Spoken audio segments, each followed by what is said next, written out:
Hello everyone. Hi. Welcome to our review channel. Something. Two roommates.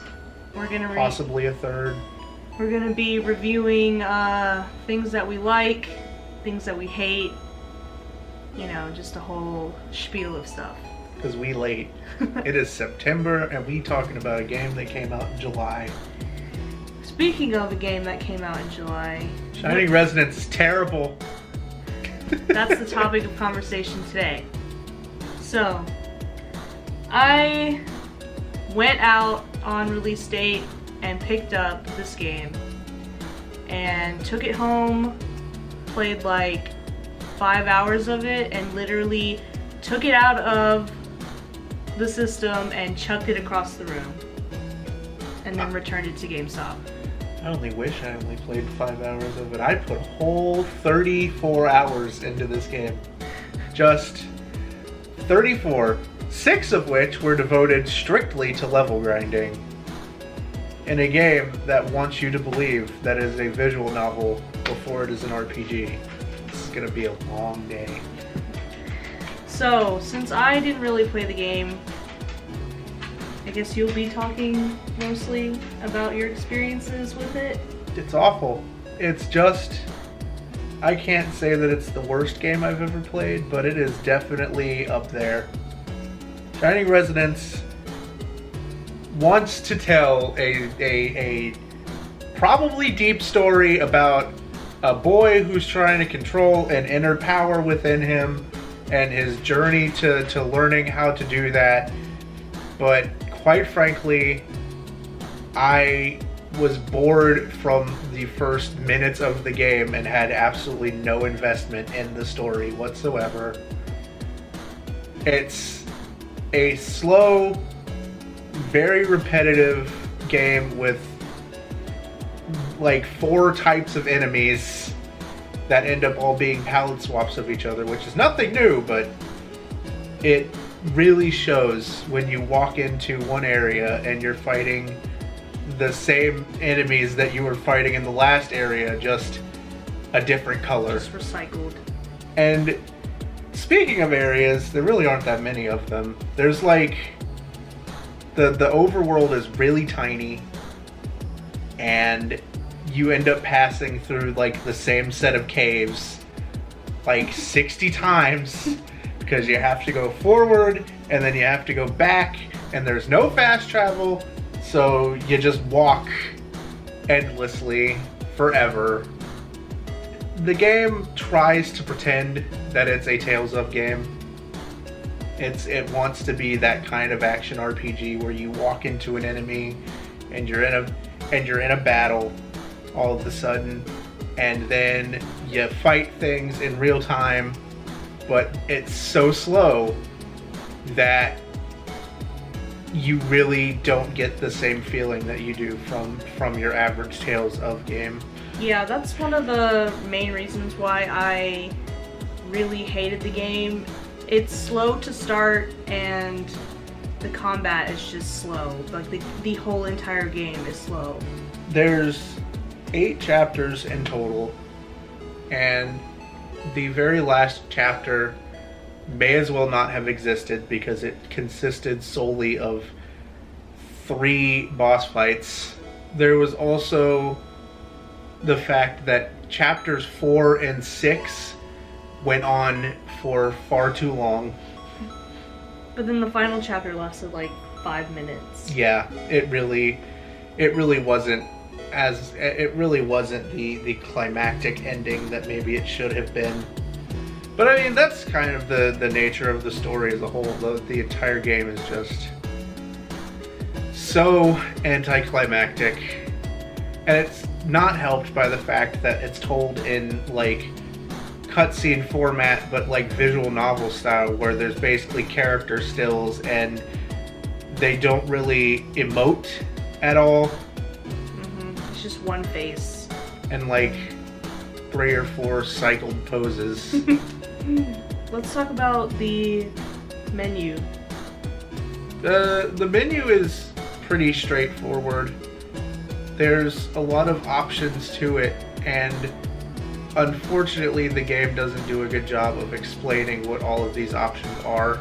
No real tutorial. The party option, which allows you to switch characters around in your party and also allows you to switch which character you're in control of in the field and in battles. And you can't really switch on the fly. No, and in a battle you have to go through this menu to switch your characters around, and it's kind of tedious.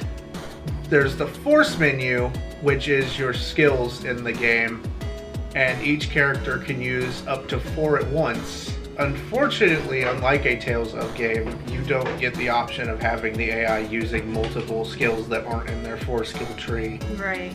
If they are using skills at all. The game's AI is kind of dumb. There will be multiple times where somebody will have been dead and the AI could restore them, but then does not. Until you have to actually go in and waste a healing potion on them. R.I.P. Sonia. And then there was the bond diagram, and the game tells you nothing about how the bond diagram works. You take each character and choose like a singular trait for them, and the traits determine like what your relationship with each character is, and that then determines how those characters interact with you in battle. But the game doesn't really explain how these relationships work. It's just you get little symbols that show up between each character, and I never quite figured out how it works, so I didn't end up messing with that a lot. The AI in the game is just the worst. The worst partners. Yeah, I had times where they literally just stood in a fire and died. Right. Just walked right in, stood there until they all died. Mm-hmm. In the middle of a boss battle. Speaking of characters, what about them? How do you feel? Did Like, they capture your attention? No. How did you feel about them? No, they're all terrible. The main character of the game, Yuma, he's kind of a whiny character. He has this power, he doesn't know how to use it, and if he uses it too much, he could lose control of it, and he has like zero self-confidence. So he spends much of the story just kind of feeling bad about himself. Right, and that could be a bore to read through. Yeah. Especially since there's no animation.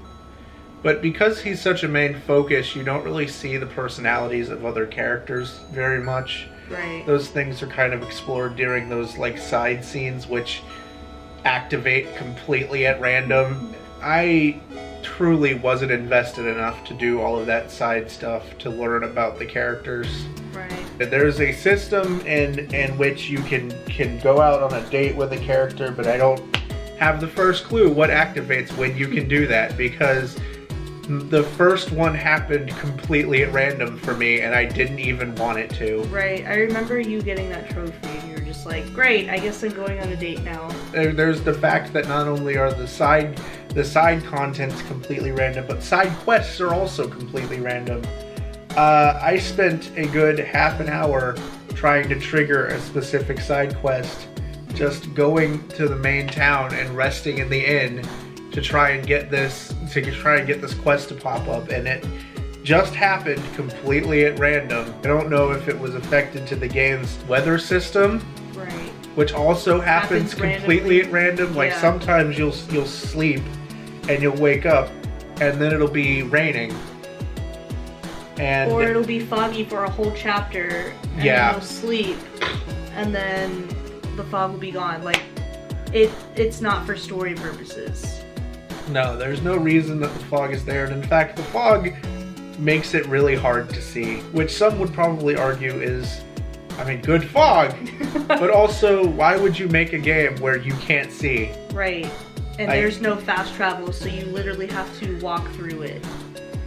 There's also, like, the game has very random difficulty spikes just all the time. There could be like a random enemy that you fight that could wipe your entire party out from full health in like the blink of an eye, or there could be an enemy that's like 40 levels above you that you just take out easy. I remember you going through this one area like on the map, had the really big red dot signaling like a big enemy to fight. And I remember that enemy being like almost like 40 levels above you. Yeah, it was like 38.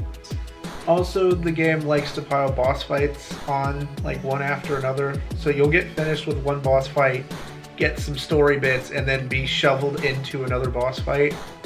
Without given the option to save. Or heal. So a lot of the times you'll show up at your second or sometimes even third boss fight just in terrible condition because you can't heal between fights. They really should just... They should have renamed this game like Shining Randomness. For instance, the dragon meter. Oh jeez. The game also allows Yuma to channel the energy of the Shining Dragon. You have to use it, but also use it sparingly because he might go into berserk mode. And the game tells you that there's a meter that you have, and as it gets lower, you have a higher chance of going into berserk mode. Yeah, it's like keep an eye on this meter, and basically berserk mode is like you lose all control of your character, and he's like zipping across the screen, and you basically you can't play as him for a certain amount of time. And he might also kill your other party members. So yeah, the game is like, watch this meter because you don't want it to get too low because you don't want to be in berserk mode. Also, like, I had an entire boss fight where the meter was running completely out and the berserk mode didn't happen. And then you had another fight where I had a meter where the meter was only slightly gone and the dragon berserk mode just just happened. Not to mention the fact that, like, when you're using your main party, your reserve party doesn't get any experience. So like basically you have 4 party members in your active party and all the other side characters don't level up with your party. So there was a point in the game where my main party was level 50 and the game was like, hey, how about you use 2 of the characters that you've never used and do this 3-wave enemy encounter. Right. Because reasons. So I had to stop everything that I was doing to level grind and get to a specific level. And even when I felt like I was comfortable, that was not a fun experience. Most of the game, right, you have Yuma, and you get to go into this dragon mode. And the Shining Dragon mode is incredibly overpowering. Oh yeah. It's overpowered the entire game. So then the game just cuts you off from being able to use that because Yuma is no longer in your party because they forcibly choose you to play as these 2 characters that, granted, are probably the slowest characters in the game. There's not a single character that moves quickly in the first place, but these 2 characters are definitely some of the slower ones. So the game is slow already, and then you have these characters that are slower than that, and you have no option to use the Shining Dragon mode. And so it took you like what? Like how many hours to gain your levels? 5-ish hours that I spent level grinding. This game is so slow that it feels like you're making no progress. There's a lot of things that I wish that Shining Resonance had done better. I would not play this again. I wouldn't recommend this game to people, and I don't know that I would ever go play another game in the Shining series. Right? Because there are a lot of them. So, if you had to give it a rating on a scale of 1 to 10, what would be your rating having finished the game? 2. A 2 out of 10. Yeah. There you go. That's your rating. I mean, 2 out of 10. Would not recommend. Would not play again. You guys should be ashamed of yourselves. I'm just saying. This game came out in 2014. For the PS3, and then even then it was chugging on the PS4 Pro. Yeah. Anyway, I don't know if this turned out well or not, but leave your comments and stuff. Yeah, let us know what you think about Shining Resonance if you played it. What's your rating? Did you like the game? Yeah. We'll be making more videos. We still a tiny channel, so you can be guaranteed that we will be reading them. Yes. If you're interested in a written version of this, I do have one on my Tumblr blog. Yeah, which I can link down in the description somewhere. Sega scamming people out here.